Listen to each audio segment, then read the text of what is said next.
அன்புள்ள நண்பர்களே, வாழ்க்கையில் நிறைய சவால்கள் இருக்கிறது. அதை எதிர்த்து நாம் போராடித்தான் ஆக வேண்டும்.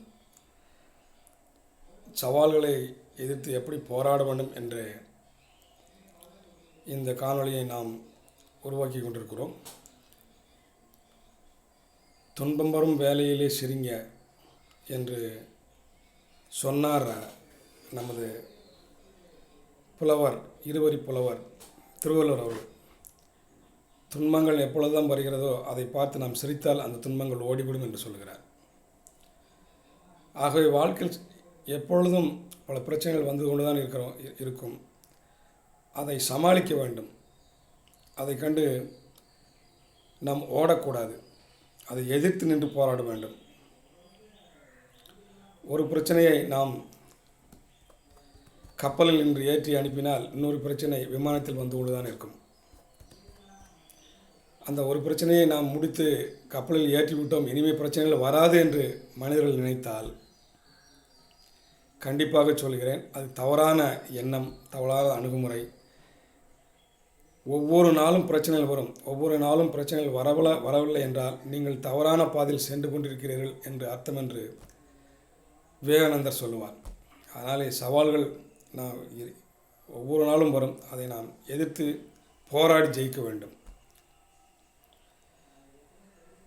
அதற்கு முக்கியமான ஒன்று, கவலை கொள்ளாமல் சந்தோஷமாக பிரச்சனைகளை அணுக வேண்டும் என்று பல அறிஞர்கள் சொல்கிறார்கள். ஏனென்றால் கவலைப்பட்டால் அந்த பிரச்சனை தீர்ந்து போகும் என்று சொன்னால் நாம் கவலைப்பட வேண்டும். ஏனென்றால் கவலைப்பட்டால் நமது உடலுக்கும் மனதுக்கும் நிறைய பிரச்சனைகள் இருக்கிறது. அதனாலே கவலையை விட்டறிந்து விட்டு சந்தோஷமாக போராடி ஜெயிக்க வேண்டும் என்று அறிஞர்கள் சொல்கிறார்கள். ஒரு கதையில், அதாவது லாஃபிங் புத்தா என்று சொல்வார்கள், சிரிக்கும் புத்தர். அவர் என்னன்னா, நிறைய மூட்டைகளை சுமந்து கொண்டு ஊரெல்லாம் சுற்றி திரிவார். திடீர்னு மூட்டையை இறக்கி வச்சுட்டு அவர் போல சிரிப்பார். ஆரம்பத்தில் நிறைய பேர் நினைத்தார்கள் இவர் பைத்தியக்காரரோ, மூட்டைகளை சுமந்து கொண்டு அதை இறக்கி வைத்துக்கிட்டு சிரிக்காரு, இவர் உண்மையிலே பைத்தியக்காரராக இருப்பார் என்று நிறைய பேர் நினைத்தார்கள். அதுக்கு பிறகு அவரை அதே மாதிரி திரும்ப திரும்ப செய்து கொண்டிருந்தார். அதை பார்த்து அவருடைய முகவாட்டம், அவர் சந்தோஷம், அந்த தேஜஸ் என்று சொல்வார்களே, அவர் கவலை கொள்கிற மனிதனாக தெரியவில்லை. இதையெல்லாம் பார்க்கிற பொழுது இவர் ஞானி என்று நினைத்தார்கள். ஒரு ஞானியால் தான் இதை செய்ய முடியும். இவர் எதையோ நம்மளை போதனை பண்ண வந்திருக்கிறார், இவர் எதையோ போதிக்கிறார். துன்பம் வரும்போது சிரிங்கள், சிரித்தால் உங்கள் பிரச்சனையெல்லாம் தீர்ந்துவிடும் என்பதை இவர் போதிக்கத்தான் வந்திருக்கிறார் என்று புரிந்து கொண்டார்கள். ஒரு நாள் அவர் கேட்டார்கள், நீங்கள் இவ்வளோ மூட்டையை சுமந்துட்டு வர்றீங்களே, திடீர்னு இறக்கி வச்சுட்டு சிரிக்கிறீங்களே, என்ன, எப்படி இதை நாம் எடுத்துக்கிறது அப்படின்னு சொன்ன உடனே அவர் சொன்னார், துன்பங்கள் இந்த மூட்டையில் இருக்கிறது என்று நினைத்துக்கொள்வோம். அப்போது துன்பங்களை வேகமாக இறக்கிவிட்டு நாம் சந்தோஷமாக சிரிக்க வேண்டும். துன்பங்களை நாம் சுமந்து கொண்டிருக்கும்போது அது பாரமாகத்தான் இருக்கும். அதனாலே துன்பத்தை இறக்கி விடுகிற போது கீழே இறக்கி வைத்து விட்டால் நமக்கு இன்பம் வந்துவிடும். பிரச்சனைகள் இருக்கும், அந்த பிரச்சனையை தான் நான் சுமந்து கொண்டு செல்கிறேன் அப்படின்னு வைத்து கொண்டால் அந்த மூட்டைகளை இறக்கிற பொழுது, அந்த துன்பங்களை இறக்கிற பொழுது, மனதிலிருந்து இறக்கிற பொழுது, உடலிலிருந்து இறக்கிற பொழுது நான் சந்தோஷமடைகிறேன் என்று உலகத்துக்கு போதித்தார். அதுதான் அந்த சிரிப்பு புத்தா, லாஃபிங் புத்தா சொல்கிற ஒரு கதை. அது நல்லது தானே. நிறைய பிரச்சனைகள் நம் மனதில் இருக்கும் வரை நமக்கு துன்பங்கள் தான் வரும், பிரச்சனை தான் வரும், நாம் சோர்ந்து விடுவோம். அதனாலே மனதில் இருக்கிற பிரச்சனைகளை நாளைக்கு தீர்ந்துவிடும். இன்று இல்லை என்றால் இந்த பிரச்சனைக்கு தீர்வு நாளைக்கு வரும் என்று நம்புங்கள். நாம் அதை விட்டொழித்து விடலாம். இதுதான் இதனுடைய போதனை. அதனாலே பிரச்சனை இல்லாத மனிதன் யாருமே இல்லை. அந்த பிரச்சனைகளை சமாளிப்பது தான் ஒரு மனிதனுடைய திறமை. அதற்கு நிறைய பயிற்சிகள் எடுக்க வேண்டும். ஒருவர் எப்பொழுதுமே சின்ன வயதிலிருந்தே அதிகமான துன்பங்களை பார்க்காதவர், வசதி வாய்ப்புகளோடு வளர்கிற ஒரு பையனும் ஒரு பொண்ணும் அதற்கு பிறகு ஒரு வயதுக்கு பிறகு வசதிகள் குறைந்த பிறகு துன்பங்கள் வருகிற போது அதை எப்படி எதிர்கொள்ள வேண்டும் என்று தெரியவில்லை. அதனாலே நண்பர்களே, நீங்கள் வசதியானவர்களாக இருந்தாலும் கூட உங்கள் பிள்ளைகளுக்கு கஷ்டங்கள் என்ன என்று சொல்லித்தாருங்கள். உடனே அவங்க கேட்பதெல்லாம் உடனே வாங்கி உங்களால் முடியும். அதனால் நீங்கள் உடனே கேட்ட உடனே எல்லாத்தையும் வாங்கி கொடுக்காதீங்க. ஒரு நாள் 2 நாள் தள்ளி போடுங்க. கஷ்டம்னா என்னன்னு அவங்க உணர்த்துங்க. நிறைய பிள்ளைகளுக்கு தவறான முறையில் வளர்க்கப்படுகிறார்கள். அப்படி அம்மா அப்பா போன பிறகு இல்லை அவர்களிருந்து பிரிந்த பிறகு அவர்கள் வாழ்க்கையில் நிறைய பிரச்சனைகள் வரும்போது அதை எதிர்கொள்ள தயங்குகிறார்கள், தயக்கம் காட்டுகிறார்கள், பயப்படுகிறார்கள். அதனாலே கஷ்டம் என்றால் என்ன, இன்பங்கள் வரும்போது அதை நாம் சந்தோஷமாக எடுத்துக்கொள்ள வேண்டும். துன்பங்கள் வரும்போது அதை எதிர்நோக்கி போராட வேண்டும் என்ற போராட்டத்தை சொல்லிக் கொடுங்கள். அதே மாதிரி கஷ்டப்பட்டு நாம் தோற்று போகிறோம் என்றால் வெற்றி என்பது ஒருவருக்கு தான் என்று நிர்ணயம் பண்ணிவிட்டால், ஒரு ஓட்டப்பந்தயத்திலே வெற்றி என்பது முதல் 3 இடங்களுக்குத்தான், முதலிடம் 2ஆம் இடம் 3ஆம் இடம் என்று தான் இருக்கிறது. ஆனால் அதில் ஓடுகிறவர்கள் நிறைய பேர் ஓடுவார்கள் ஓட்டப்பந்தயத்திலே. அந்த 3 பேருக்குத்தான் வெற்றி. அந்த வெற்றியாளர் 3 பேருக்கு தான் வெற்றி என்று இல்லை. அப்படி போதிக்காதீர்கள் குழந்தைகளுக்கு. நீங்கள் அவர்களை ஒட்டி ஓடுகிற பொழுது நீங்கள் கஷ்டப்பட்டு நீங்களும் ஓடினீர்கள். ஆனால் கஷ்டப்பட்டு ஓடினால் நீங்கள் வெற்றி பெறவில்லை என்னாலும் கூட அதுவும் வெற்றி தான் என்று அவர்களுக்கு போதியுங்கள். அது தோல்வி என்று சொல்லிக் கொடுக்காதீர்கள். அந்த 3 பேர் தான் ஜெயிக்க முடியும் அப்படின்ற அந்த விளையாட்டில் நிர்ணயம் பண்ணியிருந்தால் அதை ஓடி தோற்கிற 4வது 5வது 6வது என்ற இடங்கள் வருகிறார்கள் அல்லவா, அவர்களை நீங்கள் தோல்வி என்று போதிக்காதீர்கள் சிறு வயதிலே. அதுவும் வெற்றி தான் என்று சொல்லுங்கள். போராடி நீங்கள் தோற்றிருக்கிறீர்கள், அதுவும் வெற்றி தான் என்று குழந்தைகளுக்கு நீங்கள் போதனை செய்யுங்கள். அப்படி இருந்தால்தான் பின்னாடி வரும் பிரச்சனைகளை அவர்கள் கஷ்டப்பட்டு எதிர்நோக்கி ஜெயிப்பார்கள். தான் தோற்று போனாலும் அது தோல்வி என்று நினைக்காமல் மீண்டும் போராட வேண்டும் என்று நினைப்பார்கள். நிறைய பேர் நான் தான் பெரியவன் என்று சொன்னவர்கள் இந்த உலகுக்கு நிறைய போய்த்து விட்டு சென்றிருக்கிறார்கள். அலெக்சாண்டர் அவர் உலகத்தையே தன் கைகள் கொண்டு வந்தவர். அவர் தான் இறக்கிற பொழுது எப்படி இருக்க வேண்டும் என்று மக்களுக்கு சொன்னார். தன்னுடைய அரசாட்சியில் இருப்பவர்களுக்கு, தன் அரசின் கீழ் இருந்தவர்களுக்கு அவர் சொல்லிக் கொடுத்தார். நான் இறக்கிற பொழுது மகா அலெக்சாண்டர் அவரும் மிக குறைந்தவதில் இருந்து விட்டார் என்று சொல்வார்கள். உலகே தன் குடைக்கில் கொண்டு வந்தவர். நிறைய சொத்து வந்தது, நிறைய நாடுகளை வென்றார். அதனால் செல்வ செழிப்போடு இருந்தார். ஆனால் அவர் இறக்கிற பொழுது எப்படி என்னை தூக்கிச் செல்ல வேண்டும் என்று சொன்னார். அது எல்லோருக்கும் பிடித்திருக்கும், இது உங்களுக்கு தெரிந்திருக்கும். இருந்தாலும் கூட நான் உங்களுக்கு ஞாபகப்படுத்துகிறேன். மகா அலெக்சாண்டர் நான் இறந்த பிறகு என்னை இது மாதிரி தான் தூக்கிச் செல்ல வேண்டும் என்று 3 கட்டளை இட்டார். 1, என் சவப்பெட்டி திறந்திருக்க வேண்டும், மூடி இருக்கக்கூடாது. அதில் என் கைகள் வெளியே நீட்டி கொண்டிருக்க வேண்டும். அதுவும் கைகள் இப்படி இருக்க வேண்டும், இப்படி இருக்கக்கூடாது, இப்படி இருக்க வேண்டும். கைகள் வெளியே தெரிந்திருக்க வேண்டும். மக்கள் என் கைகளை பார்க்க வேண்டும். அதில் என்ன அர்த்தம் அவர்கள் புரிந்து கொள்வார்கள் என்றால், இவ்வளவு உலகத்தையே தன் கைக்கில் கொண்டு வந்த ஒரு அரசன் கடைசியில் இறக்கிற பொழுது அவன் கைகளில் ஒன்றுமே இல்லை என்று மக்கள் புரிந்து கொள்ள வேண்டும். இது ஒரு பாடம். அந்த சவப்படி மூடி இருக்கக்கூடாது, கைகள் வெளியே தெரிய வேண்டும். உலகையே தன் கைக்கு கொண்டு வந்த ஒரு அரசனுக்கு இறந்த பிறகு ஒன்றுமே இல்லை என்று சொல்ல வேண்டும் இந்த மக்களுக்கு. 2, உலகில் தரை சிறந்த மருத்துவர்கள் என்னுடைய சவப்படியை சுமந்து செல்ல வேண்டும். ஏனென்றால் இறப்பு என்பது நிச்சயம். மனிதன் பிறப்பு என்பது எப்படி நிச்சயமோ அதே மாதிரி இறப்பு என்பது நிச்சயம். எவ்வளவுதான் கோடான கோடி வாழ்க்கை வாழ்ந்தாலும் ஒரு நாள் இறந்து போகிறான். அந்த யமனுக்கு, கொடுங்கோல் யமனுக்கு இரையாகி போகும். அதனாலே எவ்வளோ சிறப்பாக இருந்தாலும், எவ்வளோ சிறப்பான மருத்துவர்கள் நம்மளை கண்காணிப்பு செய்தாலும், நம்மளை பார்த்தாலும் நாம் ஒரு நாள் இறந்து விடுவோம் அப்படி என்று உலகுக்கு எடுத்து சொல்ல வேண்டும்.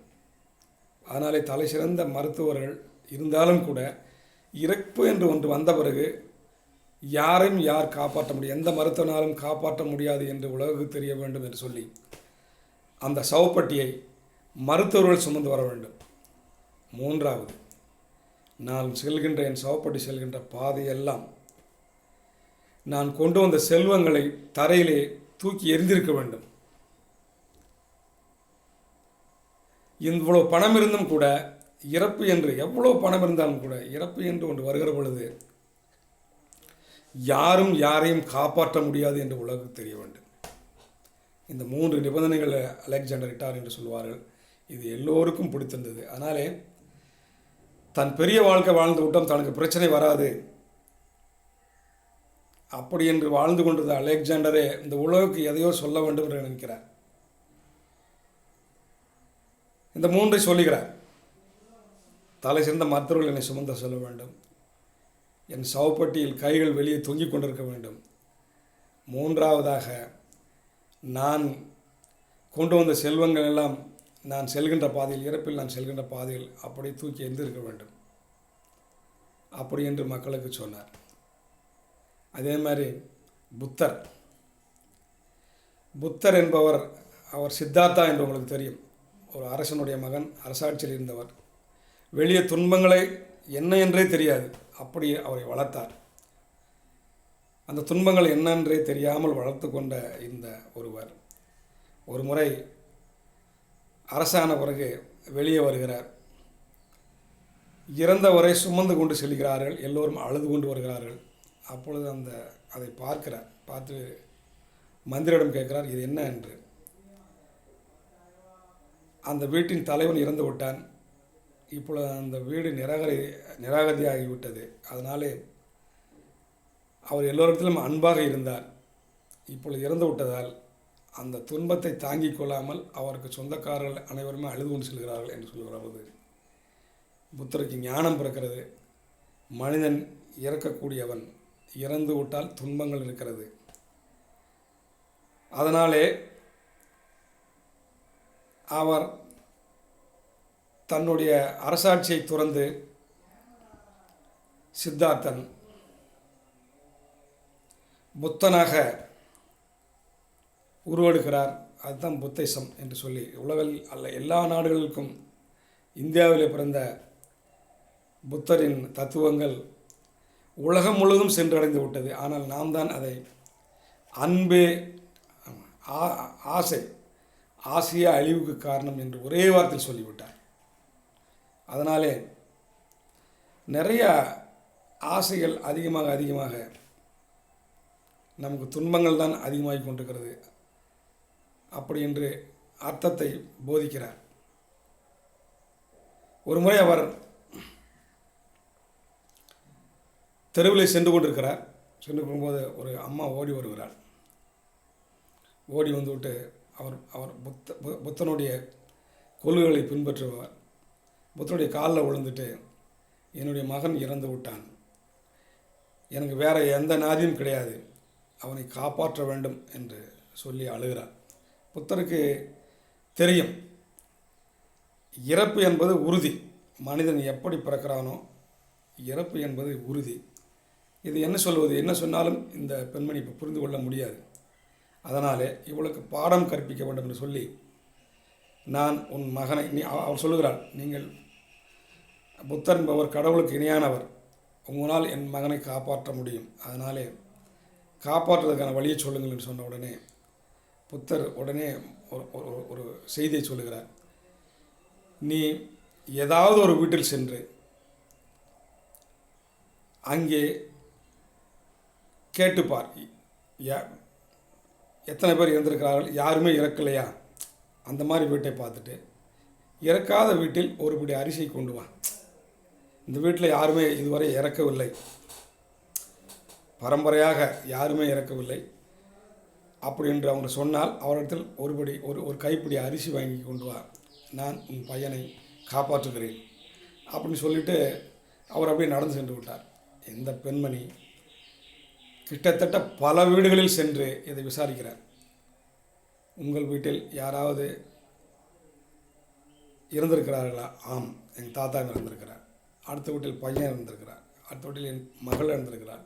அடுத்த பிரசவம் பண்ண, இப்படியே இறப்பு என்பது எல்லா வீட்டிலும் நடந்திருக்கிறது.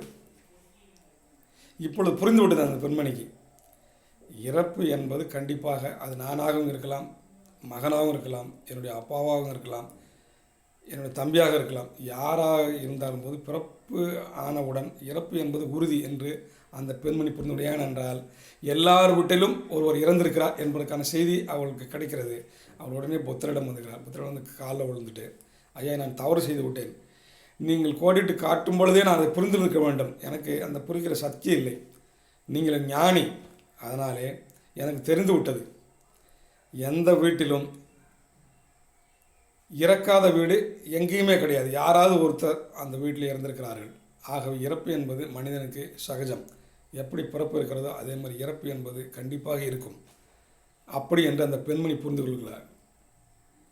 என்னை மன்னித்து விடுங்கள் என்று சொல்லி மன்னிப்பு கேட்டு, உடனே நீங்கள் ஒரு ஞானி, எனக்கு நிறைய புத்திமதி புகிட்டு விட்டீர்கள், நான் சென்று வருகிறேன் என்று சொல்லி அந்த பையனை, அவருடைய மகனை எடுத்துக்கொண்டு, இறந்த மகனை சடலத்தை எடுத்துக்கொண்டு சென்று ஈமை கடன்கள் என்னென்ன செய்ய வேண்டுமோ என்று செய்துவிட்டு வருகிறாள்.